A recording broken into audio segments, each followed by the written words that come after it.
పక్షి నాదంటే నాది, చిన్నవాడ నాదంటే నాది.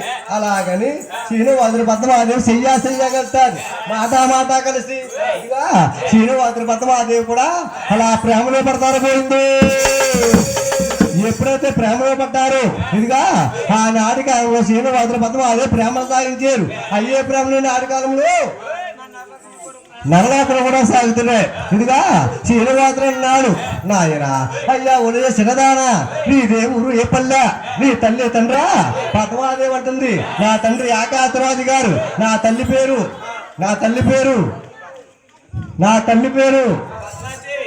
శ్రీదేవి, నా పేరు ఇదిగా పద్మాదేవయ్యా.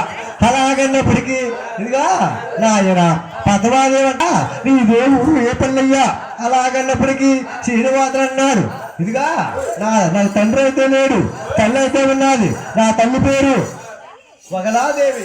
నాయన అదే అలాగన్నప్పటికీ అంటే పద్మాదేవి కూడా ఉంటారు.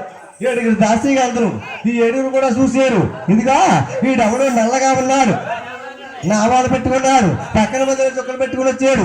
పద్మాదేవుడు వల్ల వేసేసుకున్నాడు. అలాగని ఈ 7 కూడా రాజు తీసుకుని అలా శ్రీనివాస చంపలు కొట్టారు పోయింది. ఎప్పుడైతే చెంప పగలు కొట్టారు నాయన పద్మాదేవికి అగ్నిపడి కోపం వచ్చి దాసీగా అయ్యా వారిని కొట్టారా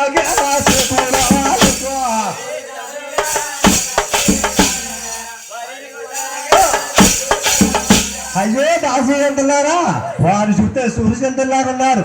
ఇదిగా వాడిని కొట్టాక మీ చేతులా వచ్చేయాలా. అలాగన్నప్పటికీ ఇదిగా మహానుభావుడు శ్రీనివాసుడు అన్నాడు, పద్మ నువ్వు కంగారు పడకు, నేను విష్ణుమూర్తి అవతారంలో 7 కూడా గొల్లబాబులు 7 కడవలు పట్టుకుని నీళ్ళు కడుతుంటే 7 కడవల పత్రం కొట్టారు. ఇదిగా ఆ అవతారంలో కడవల పత్రం కొట్టారు కాబట్టి ఈ అవతారంలో నా శనపగలు పెట్టారు, చెల్లి బాగా తీర్చుకున్నారు. అలా చెప్పేసి పద్మాదేవి అంటుంది, శ్రీనివాస కళ్యాణ వాడితే పద్మా కళ్యాణ వాడితే. అలా పద్మాదేవి శ్రీనివాసుడు చెప్పేసి అలా ఇంటికి వెళ్ళిపోయి కుక్కమజలో పోయి శ్రీనివాస పిల్లవడుతుంది. అటువంటి సమయంలో శ్రీనివాసుడికి గాయం అవుతాదేమో. ఇదిగా తల్లి గారు వస్తాడు. ఈ తల్లి మగలాదేవి చూసి నాయను అయ్యా బాబులే బాబు శ్రీనివాసు కొట్టేరా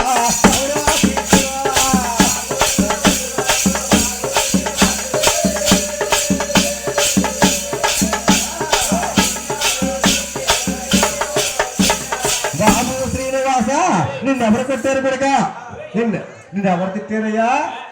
బాబు నిన్నెవరు కొట్టారు కొడుగా? ఏమిటయ్యమ్మ నా గాయం? పాలరాయి కొండలో జారి పడిపోయినంటావు.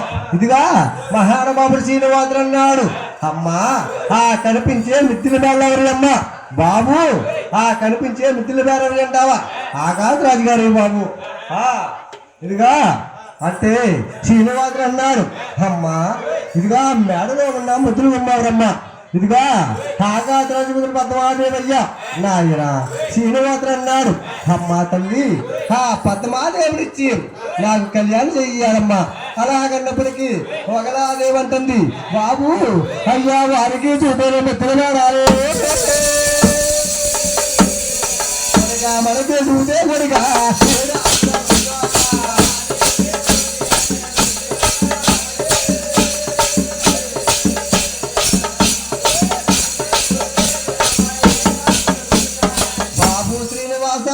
వారు చూస్తే మెత్తల వీళ్ళు గలవారు, మనం చూస్తే గుడి చేసుకున్నాం. ఇదిగా మన పిల్లలాగెత్తారయ్యా బాబు, పిల్లలాగెత్తారు నాయన. ఇదిగా మహానుభావుడు శ్రీనివాసుడు అన్నాడు, అమ్మా తల్లి ఒకలాదేవి నువ్వు కంగారు పడకమ్మా. నన్ను విష్ణుమూర్తి అవతారం విడిచిపెట్టేసి శ్రీనివాస అవతారం వెతుతారు, శ్రీనివాస అవతారం విడిచిపెట్టేసి నన్ను కలేబు వెంకట బాబుగా పడతారు. ఇదిగా నా 7వ బ్రతలో పుల్లు గోపురాలు కడతారు. అమ్మా నా డిప్పులో నా దండవేస్తారు. అసలు కట్టకపోయినా కానీ గాజుగా పేరు పొందుతానమ్మా. అలాగన్నప్పటికీ బాబు నువ్వు ఎప్పుడా తీరుతావన్నప్పటికీ నాయనా హరరే పేరమ్మ అంటే నాయనా ఒకలాదేవి ఏం చేసిందా? హరరే కళ్యాణం చేద్దామని ఊరవుతుంటాడు కుబేరుడు సావుకారి. ఆ సావుకారు వద్దకు వెళ్ళి ఇదిగా కళ్యాణం చేద్దామని అప్పడుగుతుంది. మహానుభావుడు కుబేరుడు సావుకారు ఆలోచించాడు. ఇదిగా శిశువారి ఒకనే నా వద్దకు వచ్చింది, అసలు కట్టపోయినా కానీ వడ్డీ వచ్చేస్తుంది కదా. అలాగని ఈ కుబేరుడి సావకారి ఒకలాదేవి ధనమిస్తాడు.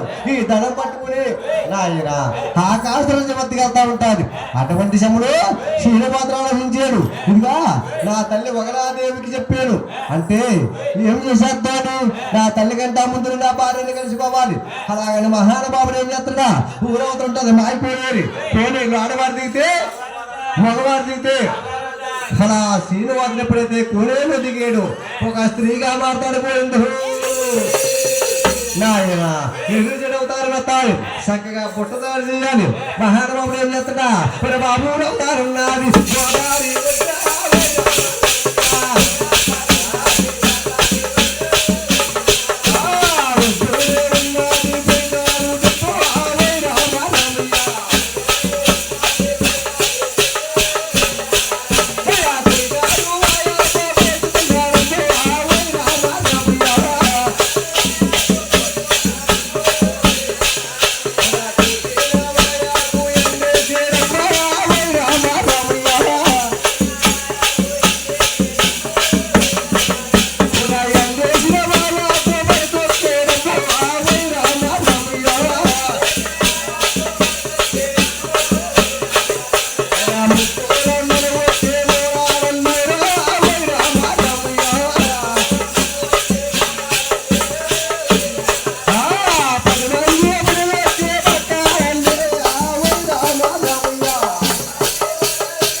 స్వాములు వారు బుట్ట తయారు చేసుకున్నారు.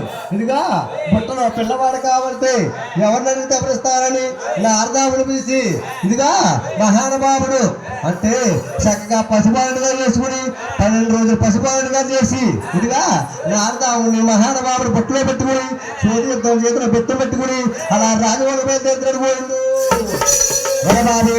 పిల్లేరు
చక్కగా వెనకల చేడి మంత్రాసాని ఇదిగా బొట్లో పిల్లవాళ్ళు పెట్టుకుని అలా శోధి చెప్పుదామని అలా రాజవారికి వచ్చింది పోయింది.